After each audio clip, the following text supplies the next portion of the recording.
আনচেলত্তির হাত ধরে ব্রাজিল ঘোচাতে চায় তাদের ২ দশকের আক্ষেপ। আগামী মাসে বিশ্বকাপ বাছাই পর্ব দিয়ে ব্রাজিলের আনুষ্ঠানিক দায়িত্ব নিতে যাচ্ছেন সদ্য সাবেক রিয়াল কোচ। কত বেতন পাবেন আনচেলত্তি আর পেতে যাচ্ছেন কি কি সুবিধা, সেই খবরই জানিয়েছেন তাইবানন্ত।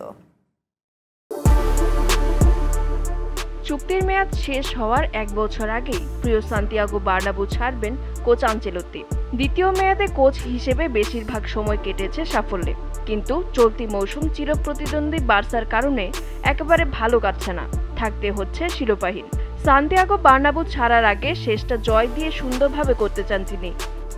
শেষ ম্যাচগুলো সবসময় কঠিনই হয়, দলে গুরুত্বপূর্ণ কয়েকজন খেলোয়াড় নেই, তারপরও চেষ্টা থাকবে ভালো কিছু করে ৩টা ম্যাচ জয়ের।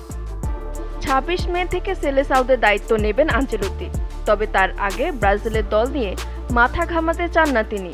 মায়োর্কার বিপক্ষে ম্যাচের আগে সংবাদ সম্মেলনে জানান ২৫ মের আগ পর্যন্ত তার ভাবনা জুড়ে কেবল রিয়াল মাদ্রিদ। ২৬ মে থেকে আমি ব্রাজিলের কোচ, তখন তাদের জন্য অনুভূতিটাও কাজ করবে, এটা গুরুত্বপূর্ণ একটা চ্যালেঞ্জ। কিন্তু এখনও আমি রিয়াল মাদ্রিদের কোচ, এই দারুণ যাত্রাটা সুন্দরভাবে শেষ করতে চাই।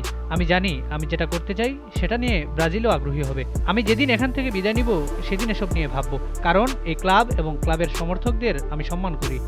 আনচেলত্তি ফুটবলে সফল কোচদের একজন। দ্বিতীয় মেয়াদে রিয়ালের হয়ে আরও বেশি সাফল্য পেয়েছেন তিনি। তবে চলতি মৌসুমে প্রায় শিরোপাহীন তারা, চিরপ্রতিদ্বন্দ্বী বার্সা থেকে ৭ পয়েন্টে পিছিয়ে। মায়োর্কাকে হারাতে না পারলে শিরোপা জিতে যাবে হান্সি ফ্লিকের দল। শিরোপা না পেলেও আনচেলত্তিকে রাজস্বিকভাবে বিদায় জানাতে প্রস্তুত রিয়াল।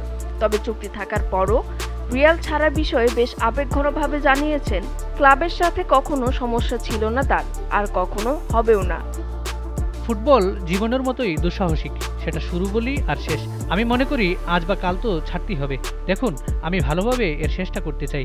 ২৬ মে থেকে আমি অন্য চ্যালেঞ্জ নিয়ে কথা বলবো।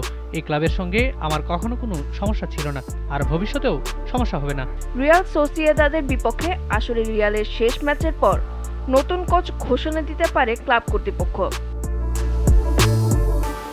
প্রতিভা দাস, জিটিভি নিউজ।